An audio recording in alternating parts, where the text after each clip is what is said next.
조합제 TV 시청자 여러분 안녕하십니까. 2021년 9월 12일 오후입니다. 국민의힘 윤석열 대통령 예비후보 측에서 이제는 강공으로 나오고 있습니다. 박지원, 조성은은 제보자입니다. 박지원 국정원장입니다. 두 사람이 호텔에서 만난 그 시점과 장소가 수상하다. 이것은 박지원 게이트다.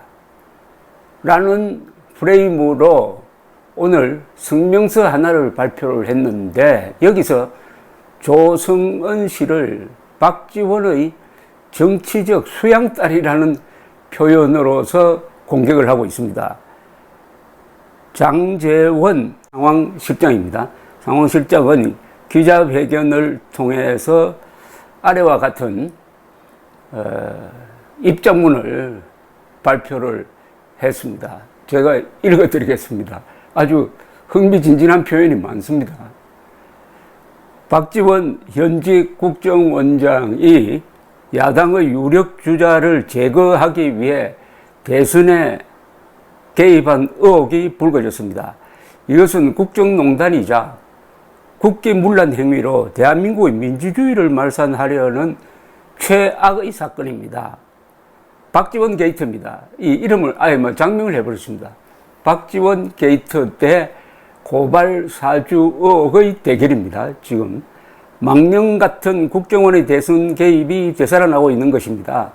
지난 7월 21일 인터넷 매체인 뉴스버스 측에 소위 말하는 고발 사주 사건을 제보한 조성은 씨가 9월 2일 기사화되는 과정인 8월 11일 서울 도심 한 호텔에서 박 국정원장과 만났다는 사실이 밝혀졌습니다.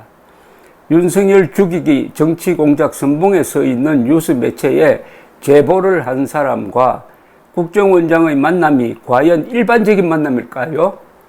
평소 친분 관계가 있었고 식사하는 자리였다는 말을 국민들 보고 믿으라고요?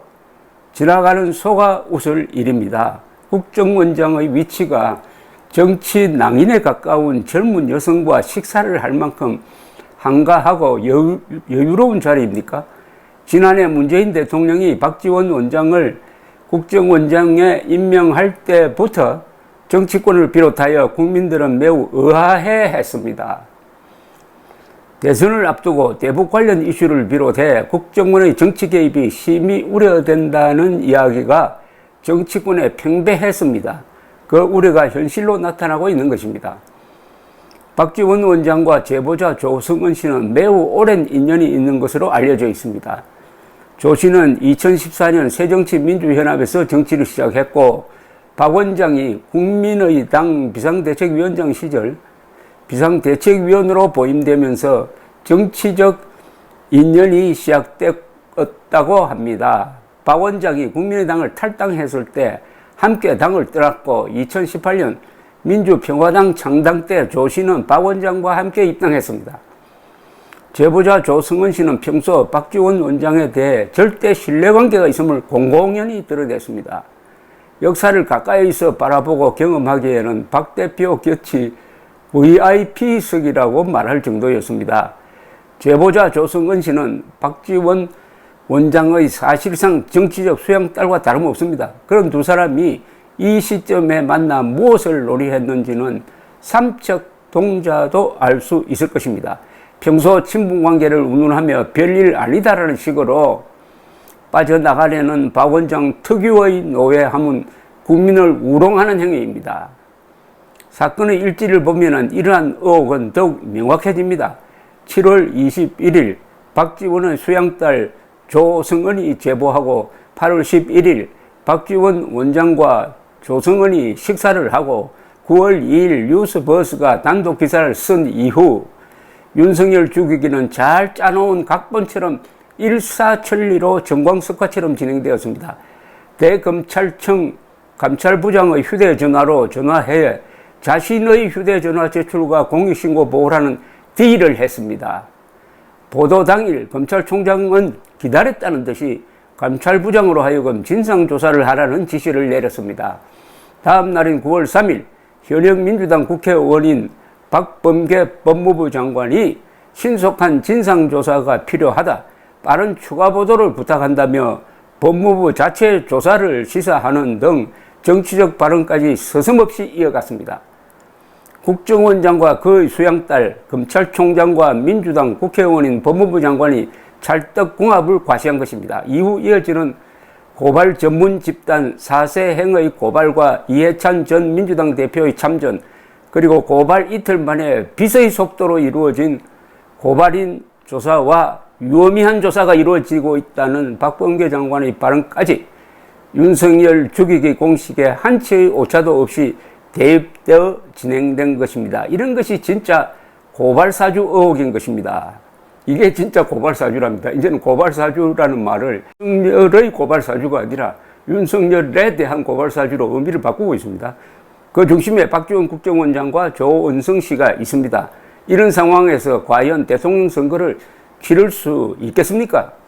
공수처에 강력히 촉구합니다. 윤석열 후보에게 했듯이 국민적 의혹이 매우 큰 국정원장 선거 개입 의혹 사건인 박지원 게이트에 대해 즉각 수사에 착수해야 합니다. 박지원 원장과 조승은 씨에 대해 신속히 압수수색을 해야 합니다. 박 원장은 9월 11일 이후에도 두 사람이 만났다고 했는데 구체적으로 언제 몇 번을 만났는지 밝혀내야 합니다. 현안이 없다면 8월 10일 전후로 여러 번 만날 이유가 없습니다. 이거는 상당히 일리가 있네요. 8월 11일 만난 다음에 또 만났답니다. 국정원장이 그렇게 한가하냐? 아니면은 꼭 만나야 될 이유가 있느냐? 또 국정원 청사에서 만나면은 안 되느냐? 호텔에서 왜 만나야 되느냐? 하는 이런 시기와 장소가 아주 핵심적인 의혹점이라고 보여집니다. 만날 때마다 무슨 대화를 나눴는지 휴대폰을 압수해서 문자 및 통화 기록 등을 통해 밝혀내야 합니다. 박 원장이 조 씨를 개인적 친분으로 한가하게 만난 것이 사실이라면 국정원장 취임 이후 현재까지 두 사람이 얼마나 자주 만났고 통화했는지에 대한 기록을 제출받아 사실 여부를 밝혀내야 합니다. 또한 당일 출입했던 호텔의 CCTV나 QR 기록을 신속히 확보하여 8월 11일 두 사람 외에 동석한 사람이 있는지 밝혀내야 합니다. 박지원 게이트는 박지원 원장과 조승은 씨가 공수처 수사에 적극 협조하여 국민 앞에 한 점 의혹 없이 해명할 때만이 해소될 것입니다. 내일 박지원 원장을 국정원법과 공직선거법 위반 혐의로 고발 조치하겠습니다. 국민캠프는 정치공작 진상규명 특위를 이미 발족시켰고 오늘 오후 4시 첫 회의를 시작으로 본격적으로 가동합니다. 박지원 게이트와 관련된 모든 의혹을 낱낱이 파헤치도록 하겠습니다. 문재인 대통령은 박지원 원장을 포함한 권력기관의 선거 개입 의혹을 명백히 밝혀야 합니다. 그러지 않으면 박지원 게이트를 넘어 문재인 정권 게이트로 들불처럼 번질 것임을 경고합니다. 엄정한 수사를 통해 국정원 대선 개입 의혹을 밝혀내지 못한다면 이번 사건은 박지원 원장과 그의 정치적 수양딸인 조승은 씨가 대한민국의 대통령 선거에서 유력 야당 주자를 제거하고자 꾸민 정치 공작 사건으로밖에 볼 수 없을 것임을 분명히 밝힙니다. 조승은 씨는 2019년에 페이스북에 이런 글을 올린 사람입니다. 김일성을 위대한 지도자로 생각한다. 이승만보다 월등하다고 본다. 이런 나를 빨갱이라고 모는 사람은 나쁜 사람이다 라는 요지였습니다. 천하가 다 알듯이 박지원이라는 사람은 김일성의 아들 김정일을 위해서 아주 여러 가지 활동을 한 사람입니다.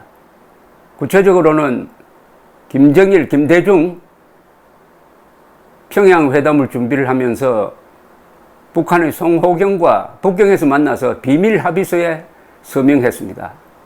30억 달러를 핵개발하고 있는 반역 집단에게 30억 달러를 차관이나 선물 형식으로 제공한다는 합의가 이루어졌고, 그 중에서 4억 5천만 달러는, 그리고 5천만 달러는 물건, 합쳐서 약 5억 달러어치의 물건과 현금이 김정일의 해외 비자금 계좌 등으로 현대그룹을 통해서 입금시키는데 중심 인물 역할을 한 사람입니다.